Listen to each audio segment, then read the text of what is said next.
Hi friends, అందరూ ఎలా ఉన్నారు? కరెక్ట్గా ఫ్రైడే రోజు మా అక్క ఫోన్ చేసి వెంటనే ఊరికి రారా అంది. దానికి కారణం నేను నెక్స్ట్ వీడియోలో చెప్తాను. వెంటనే సాటర్డే మార్నింగ్ 10 గంటలకి రేణిగుంట నుంచి చెన్నై సెంట్రల్కి అయితే ట్రైన్లో స్టార్ట్ అయ్యాను. మా ఊరికి వెళ్ళాలంటే నాకు దాదాపు 26 గంటలు అయితే పడుతుంది.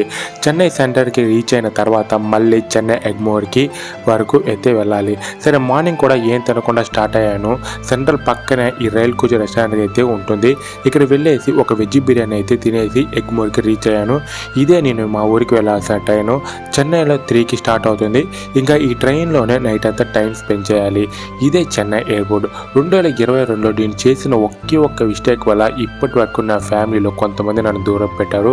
కానీ ఈ ఇన్సిడెంట్తో మేము తిరిగి జాయిన్ అవుతున్నాము దాదాపు 3 సంవత్సరాల తర్వాత. ఇక నైట్లో నేను డిన్నర్ చేయను. ఒక స్టేషన్లో కాఫీ తాగేసి ఇంకా నా సీటుకి వెళ్ళేసి నిద్రపోయాను. నెక్స్ట్ డే 8కి మా ఊరికి ట్రైన్ అయితే రీచ్ అయింది. మళ్ళీ బస్ ఎక్కాను మా ఇంటి వరకు వెళ్ళడానికి.